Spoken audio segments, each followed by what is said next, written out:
செல்லுன்னு சொல்லிருக்கிறீங்க. இன்னைக்கு எதை பற்றி பேச வந்திருக்கிறேன்னா, இப்போ ரீசெண்டாக மணி பார்த்தீங்கன்னா 10:37, இன்னைக்கு வந்து டேட் 27/9. இதை பற்றி பேச வந்திருக்கேன்னா ஹாட் ட்ரெண்டிங்னு கூட சொல்லக்கூடாது, தப்பு. 40 பேருக்கு மேலே வந்து மருத்துவமனையில் வந்து சிகிச்சை பெறாங்க. 31 பேருக்கிட்ட இறந்துட்டாங்க, 6 குழந்தைகள் உட்பட. இது வந்து நியூஸ். எங்கள் கரூரில் விஜய் அவர்கள் வந்து பிரச்சாரம் பண்ண வந்திருக்கிறாரு. அங்கே என்ன சொல்கிறது, இது யார் தப்பு? எல்லா நியூஸ் மீடியா எல்லாருலேயும் லைவ் வந்து இதை பற்றி தான் ஓடிக்கிட்டு இருக்கு. எல்லா கட்சி தலைவர்கள் எல்லாமே இரங்கல் தெரிவிச்சிட்டாங்க. முதலமைச்சரும் கரூருக்கு விரைந்து வர்றாங்களா, எதிர்கட்சி தலைவர் அவரு வர்றாங்களா, அப்புறம் மற்ற கட்சிக்காரங்களும் இது பண்ணுறாங்க. ப்ராப்பராக கூட்டத்தை கையாளல. அப்புறம் வந்து கொடுத்த டைமோட லேட்டாகி வந்துட்டார். மக்கள் வந்து 7 மணி நேரத்துக்கிட்ட வந்து வெயிட் பண்ணி இது பண்ணாங்க. கூட்ட நெரிசலில் வந்து இதாகிட்டாங்க அப்படின்ட்டு தண்ணி இல்லை, தண்ணி கிடைக்கல, அது ஒரு ரீசனாக சொல்கிறாங்க. நான் அந்த பேசிக்கிட்டு இருந்த வீடியோவும் பார்த்தேன், யூடியூப்பில் தான் பார்த்தேன். என்ன ஆச்சுன்னா, பேசிக்கிட்டு இருக்க ஒருத்தர் மயக்கம் போட்டு விழுந்துட்டாங்க. விஜய் அவர்கள் தண்ணி பாட்டில் எல்லாம் தூக்கி போட்டார். வந்துடுறேன், கூப்பிட்றாங்க. கீழே வீட்டில் தான் டிவி இருக்குது.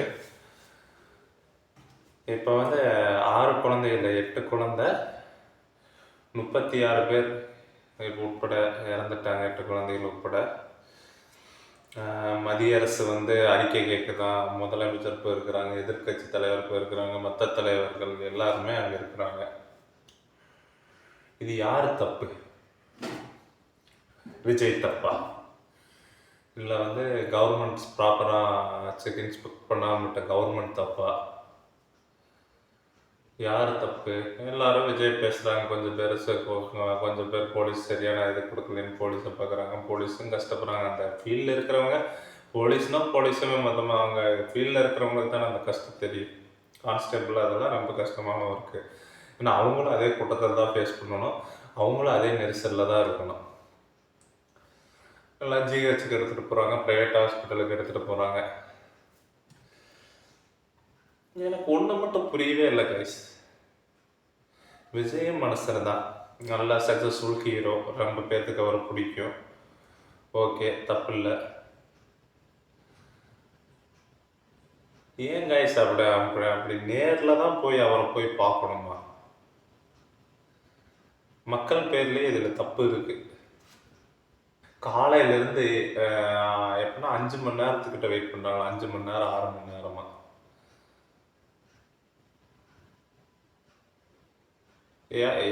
எல்லாருமே கடவுள் ஸ்டேட்டஸ்லேயே பார்த்துக்கிட்டு இருந்தால் எப்படி கைஸ்? மக்கள் தப்புன்னு தானே இருக்குது இதில்.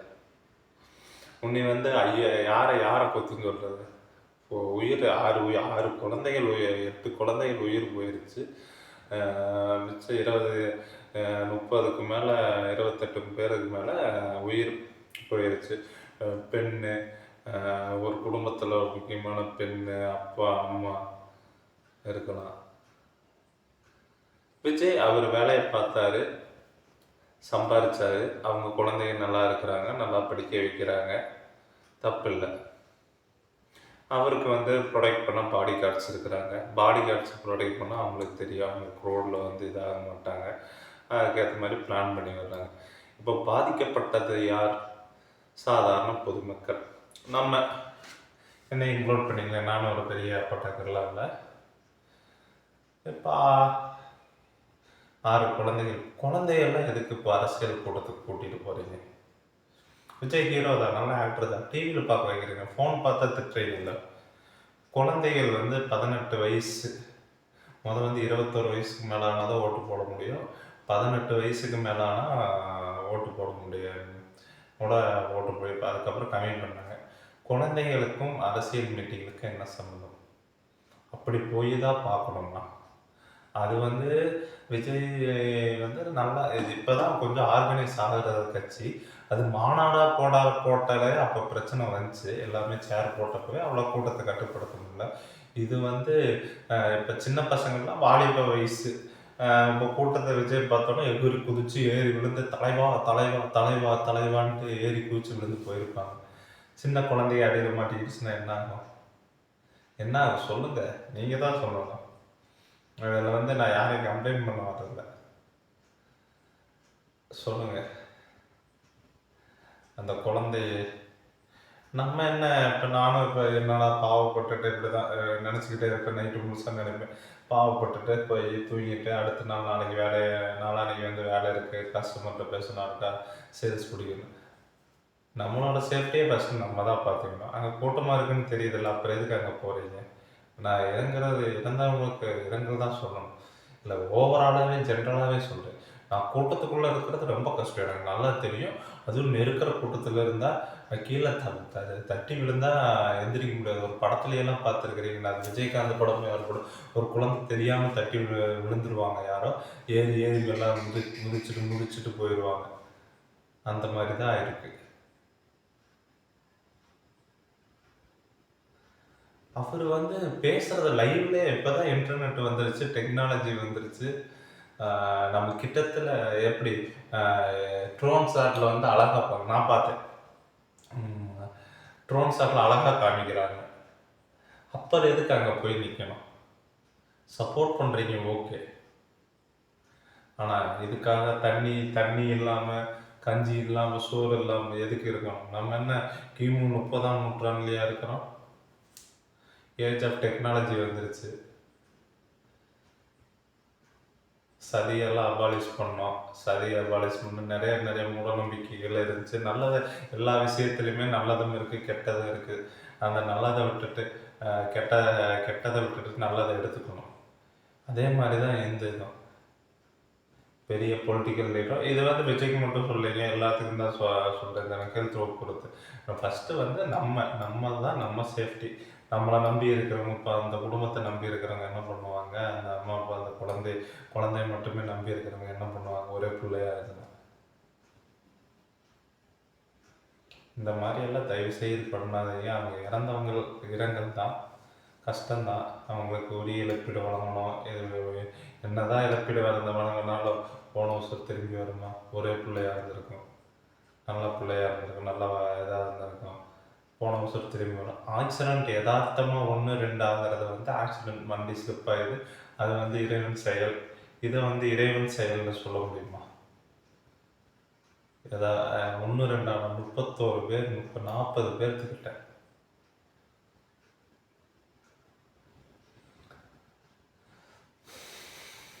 போய் இறந்துருக்குறாங்க. இது வரைக்கும் ட்ரெயினில் ஆக்சிடெண்ட் ஆகுது. அது ஒரு மிஸ்டேக் நடக்கிற தினமே இல்லை. இப்போ பாருங்க, ஏர் இந்தியா ஃப்ளைட்டில் வந்து 200 பேர்த்துக்கிட்ட இருந்தாங்க.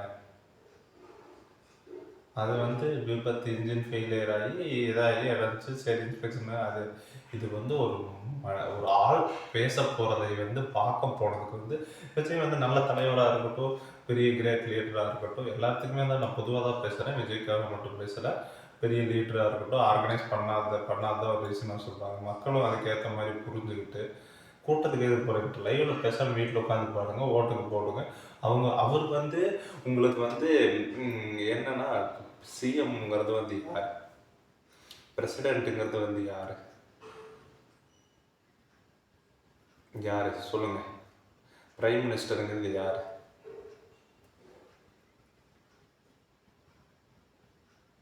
இந்தியன் டெமோக்ரஸிங்கிறது என்னது?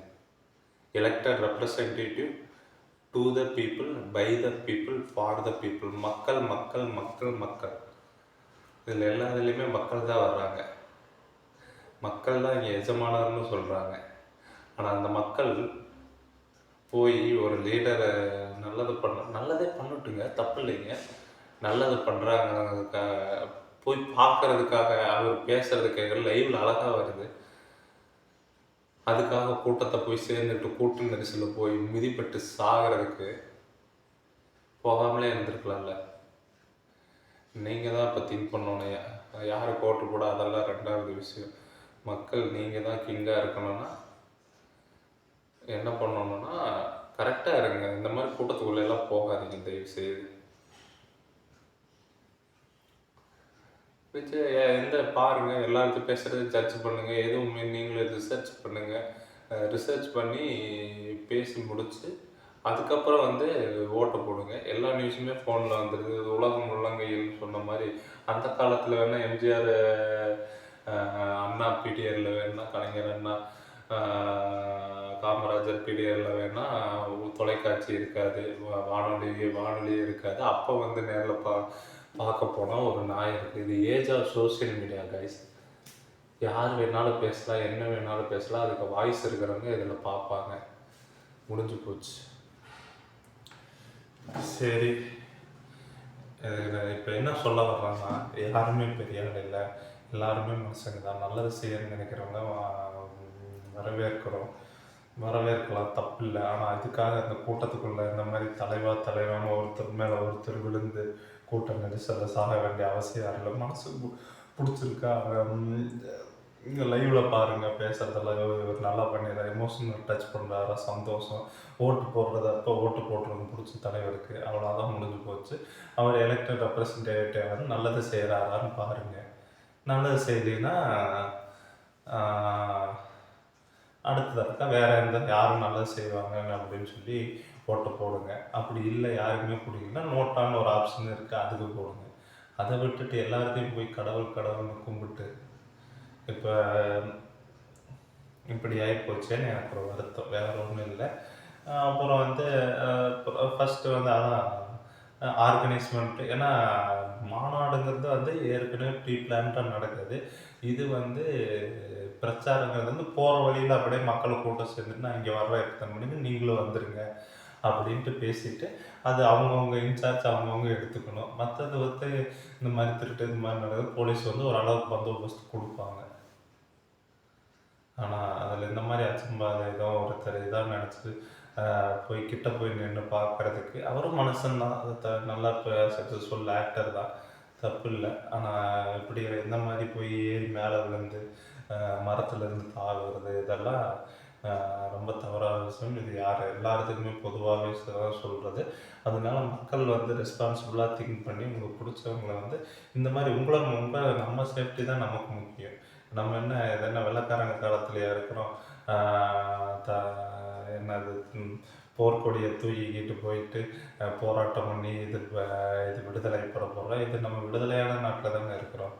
அப்படியே இவ்வளோ இது பண்ணி ஆர்ப்பாட்டம் பண்ணி ஒரு இதுக்காக போயிட்டு ஒருத்தரை பார்க்குறதுக்காக போயிட்டு ஏறி விழுந்துட்டு தலைவா நீ தான் கடவுள் அப்படின்லாம் சொல்கிறோம்.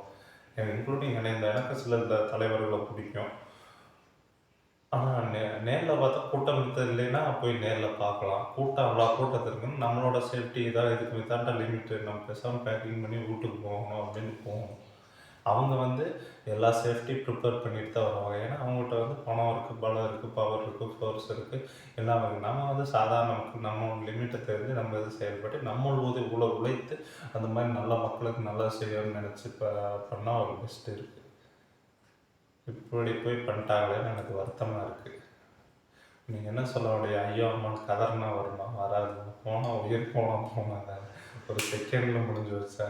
வீட்டில் அம்மா அப்பா பையன் நினச்சிருப்பாங்க, இந்த மாதிரி வராமல் என்னடா ஆச்சுன்னு ஃபோன் பண்ணி பதறி அடிச்சுக்கிட்டு எல்லாம் கிடப்பாங்க. நியூஸு வந்து 2 நாள் 3 நாள் கவர் பண்ணோம். அப்புறம் நம்மளும் நம்ம என்ன பண்ண முடியும், சாதாரண மக்கள். அவங்களுக்கு பணம் என்னதான் பணம் கொடுத்தாலும் போன உயிர் திரும்பி கொண்டாடும். அதுக்கு ரொம்ப டெக்னாலஜி வரல இல்லை, என்ன பண்ணுறது. இப்போ இனிமேல் இந்த மாதிரி தப்பு பண்ணாதீங்க, அவங்கள அதான் சொல்லுவேன். லைவில் பாருங்கள், கூட்டவங்களோட ரிஸ்க்கை தெரிஞ்சு இந்த மாதிரி செயலியோட கூட்டத்துக்கு போய் இந்த கத்துறது, கோஷம் போடுறது இதெல்லாம் பார்த்து பண்ணுங்க. அது நம்ம சேஃப்டிக்கு அப்புறம் தான் நெக்ஸ்ட் எல்லாமே. சுவர் இருந்தால் தான் சித்திரம் வரைய முடியும், சுவர் இருந்தால் தான் சித்திரம் வரையும். சுவரே இல்லாமல் எப்படி சித்திரம், உயிர் இருந்தால் தான் நம்மளோட கொள்கை என்ன இதுக்கெல்லாம் செயல்படுத்த முடியும். உயிரே இல்லாமல் அந்த கூட்டத்துக்குள்ளே சிக்கிட்டோம்னா என்ன ஆகுது, எதுவுமே பண்ண முடியாது. அதனால் நீங்கள் தான் ரெஸ்பான்சிபிள், பார்த்து செயல்படணும். நன்றி, வணக்கம். ஆழ்ந்த இடங்களை தெரிஞ்சுக்கிறேன்.